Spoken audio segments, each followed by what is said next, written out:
deeply honored and deeply flattered that I was invited. I want to walk you through my vision.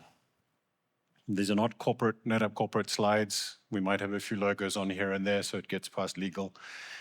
I spend a lot of time talking to customers. This is primarily what I do. I spend a lot of time in our executive briefing program. I spend a lot of time on the road. And I watch. I'm a watcher and an observer of people. And I want to walk through some of the things that I've seen and try to tie it into a way that I think is relevant to IT people today and becoming more and more relevant. I start with this. It's the funniest thing in the world. I currently hold premium status with 3 different alliances because I spend so much time on airplanes, and I'm actually frightened of flying. So what I do is I study everything about airplanes. I know statistically that if I was conceived on an airplane, I wasn't. If I was born on an airplane, I certainly wasn't.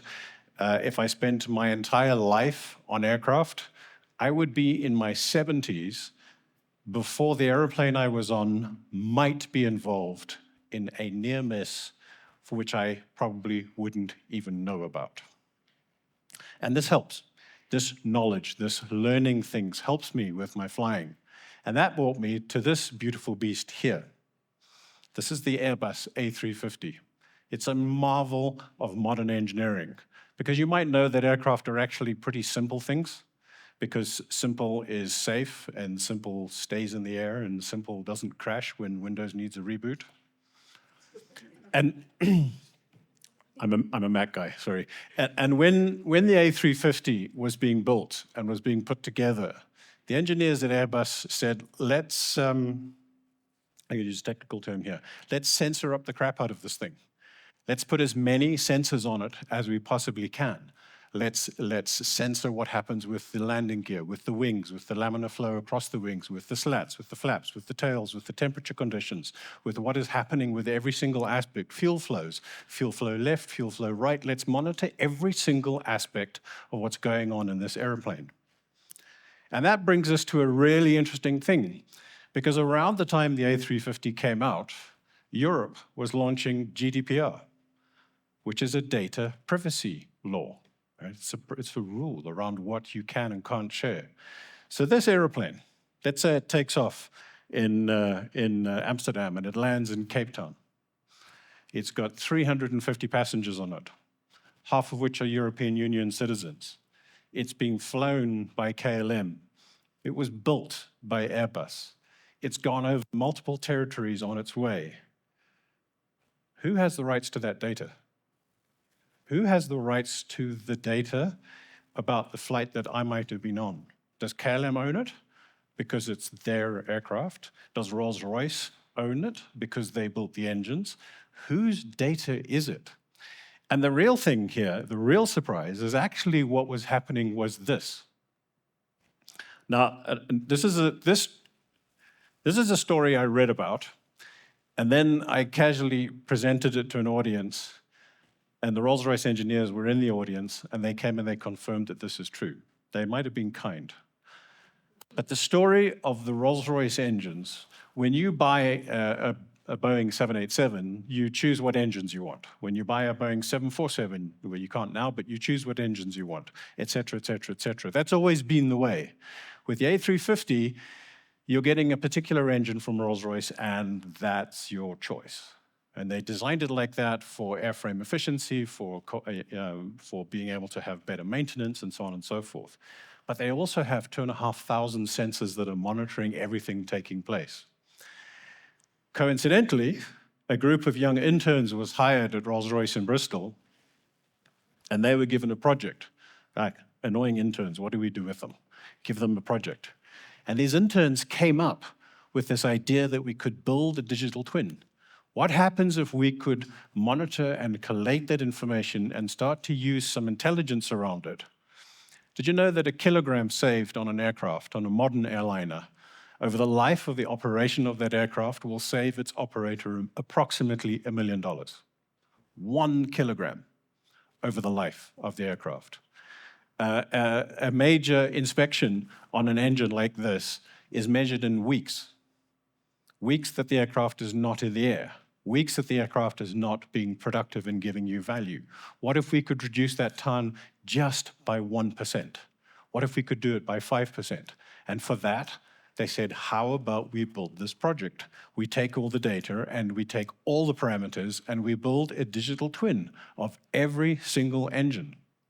Now, it was a crude project and it wasn't particularly successful, but it got picked up later on. It got put into Azure and SAP. This is now a keynote project for SAP. But that started with a group of interns who had an idea and they were not constrained by the past. So that takes me to this, which is now the waves of IT that we've come across. I'm in the office of the CTO, so CIO's career is over, CTO changes too often. I'm sure most of you will agree with that. The first wave, for those of you with a bit of gray hair like me, the first wave of the change out of mainframes and the old legacy era was bare metal. And bare metal was dictated by a business person saying, I want to run this application, I've got this relationship with these people, put it in my data center. Perfect, worked well. Except when you multiply that by 20, 30, 40, 50 applications, you end up with these massive unmanageable silos of your data. But you know, when the data didn't really have value outside of the context of the application, I don't think it mattered. Then the next wave that transformed everything was when VMware launched. VMware that's now just been bought by Broadcom and going through and shaking the tree of how IT technology works. Virtualization was predicted alternately to either destroy IT or to enable it massively, and as history will predict, it very rapidly became one of the biggest factors in technology. It completely changed everything. It was largely around consolidation and efficiency and optimization and doing more with what you had. There still wasn't a tremendous focus on data. And then the next wave came along. And depending on where I am in the world, this changes in terms of the adoption. And the definition changes. So a cloud, to some people, is one of the three hyperscalers. A cloud to another person is in their own data center that provides automation and self-service. And a cloud to somebody else might be a data abstraction layer that means I can operate wherever it is and I don't really care. So we're still in the phase where this third wave hasn't truly been defined yet. But what is a consistent across all of this is that data growth is absolutely staggering. Quantity of data being produced at the moment is doubling every 3 years. By 2030, the quantity of data that we as IT organizations for businesses and hospitals and governments and banks produce will be the equivalent of every single human being on the planet having 500 of the biggest iPhones. That's how much data we are producing. And here's my big problem with that. My big problem with that. 64% of that data is like single-use plastic. We create it, we keep it, we never use it ever again. And so now we are entering into the fourth wave of digital transformation, which is where intelligence is being added. I'm absolutely certain that AI is going to be mentioned a lot over the course of the next 3 days, and it should be mentioned a lot. It's a remarkable thing that's happening. I was able to avoid some surgery because of AI, very minor surgery, but I had some issues with my eyes, and they said, we can either do this the old-fashioned way, or we can add you to this AI program, take some photographs of your eyes, and the AI will tell us what's needed. So I said, I'd count me in. The total process time for it to do that was about 0.5 of a second, and it compared me with 250,000 samples and determined that all I needed was some drops. The previous way would have been an invasive surgery. So I'm pro-AI. I'm massively, massively pro-AI. But we have to do it with with a smart approach. How many of you recognize this? It's a subset of a whole quote, right? Doing the same thing over and over again and expecting a different result is the definition of insanity. That's attributed to Albert Einstein, but in fact, he never said it. Who said it remains in the murky past of time. But let's look at the things then that we can change. And let's acknowledge that with each of these waves, we've had to change, and the fourth wave is upon us. So what can we change? What can you, the people in this room, change? Well, I think you have three levers that you can pull. The levers that you can pull are the people that you hire and the people that you develop and how you make them into shape them and leverage what it is that they can bring. The processes that you operate and how you can streamline and refine those. And then the technology that you implement and deploy. I told you this was not a corporate deck. Corporate would never let me say these sorts of things. But over the years, I've observed that there are two real types of people, right? I mean, there's more than two. It's like there are not 12 horoscopes, but you get my drift. There are the types of people where I say, I have this problem. I'd like you to look at it. And the answer is no. I can't look at it. I can't do it. I can't achieve it. What most of those people actually mean is I don't have enough information at this stage to give you an accurate answer. So I'm going to say no because that's the easiest answer. And then you have the other people, right, who you ask them the same question, and without that information, without the expertise, without knowing how they will do it, they will say yes. Depending on what you want to achieve, these very different approaches might or might not work for you, right? The Rolls-Royce story that I told you about with the engines, that was initiated by yes people. We have no idea how we're going to do it. We don't even know if it's doable, but we're going to try. We're going to see if this thing can happen. But it was implemented by no people. It was implemented by people who took the idea that was crafted and nurtured by these wild, crazy, wacky teenagers. I think anybody under 30 is a teenager, by these wild, wacky, crazy teenagers who came up with these ideas and they felt that there was value, and they were able to create enough of a case that these people who are ordinary, grumpy, IT office type of people, no, I can't do it, were able to take it and turn it into something that saves the aviation industry hundreds of millions of dollars. You might know this if any of you have close relationships with your HR people. You might know this as fixed and growth mindset people. I would argue any CIO, any CTO, any business needs both, right? But you have to understand what each of them is going to give you in order to be successful. Where did you say it's over here? Ha, look at that. Okay, so the next thing that you can control is processes. Oh, and it does it twice. There are two basic ways to look at process. There's the older way of doing something, which was the process that the no people like to understand. There's the waterfall process. There's this idea that I have a concept, I need to map it out, I need to understand exactly what it is that I'm going to deliver, I'm going to put in budgets, I'm going to figure out all the technology, so on and so forth. Absolutely fantastic, but in today's world, the fast-paced change of today's world, by the time you get halfway through that budgeting process, your demands have already shifted, and you probably will not be close enough to making it happen. The alternative, of course, then is agile. The trouble with agile is that you can spend so long going around and round and round in circles that you spend 3, 4, 5 times the budget that you might have had to get something that might be a B-class product. However, I would argue that if you are able to leverage the people that you have and you are able to leverage your processes in this loop, which your yes people will eventually hand over to your no people, your adventurers will hand over to your farmers, call it that way if you want, any metaphor you'd like to use, that is where innovation happens. And what we are seeing in this space is some of that doing, some of that reliability is being now taken over. Some of that no personality is being taken over by AI.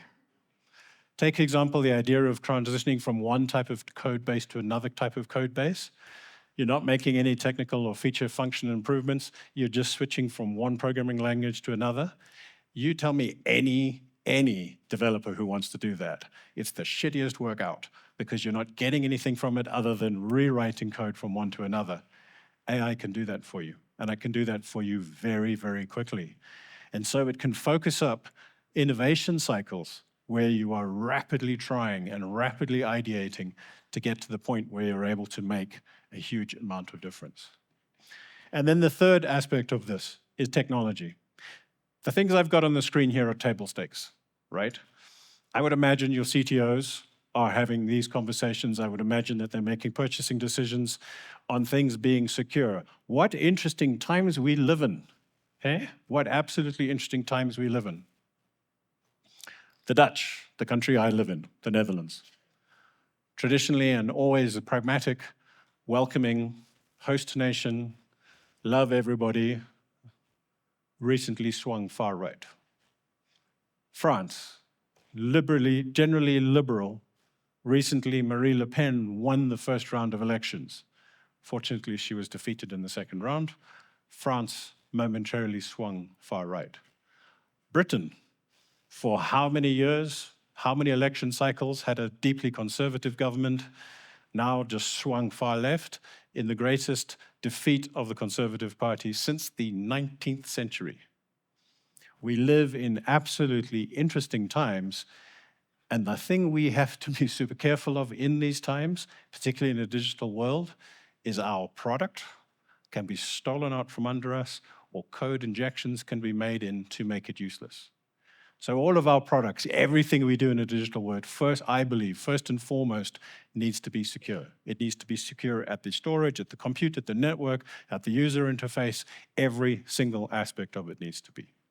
I don't think any of you have budgets that are doubling with your data growth, so everything that is being done across the entirety of your industry needs to make sure that you are saving money whilst achieving these things. Sustainability is, I think it's about to undergo a bit of a change. It's largely being driven, from my perspective, it's largely being driven by Europe. It's embedded in many European laws. We spend a huge amount of time and effort on it. Our customers are. The National Health Service in the UK, for example, unless you have a net zero target, you will not be able to sell to the National Health from next year, and so on and so on and so forth. So sustainability is an accountability issue at every level that you need to pay attention to. And scale. Who doesn't talk about scale? We talk about billion object learning models. We talk about terabytes and exabytes and petabytes worth of data. But let's also not forget that we sometimes go really down into small volumes of business value and small branch offices of financial institutions with poor networking, perhaps, that absolutely need to have all of the things that we want to run, but in a tiny, concise package. So scale is both up and down. And in order to reduce attack vectors, this all needs to be simple and predictable and easy to manage. To me, this is table stakes across the spectrum. I'm from NetApp. My interest is in the storage aspect, but these things are table stakes across the entirety of the IT spectrum people I speak to. And now we have a new one. Remember the intelligence? So now we need to add this new thing here, which is smart. We need to leverage the skill sets that we have in our technology. We need to mine our data for things that we can do differently. Not having to have eye surgery, tiny eye surgery, but surgery, because a camera could look in my eye for half a second. That's valuable.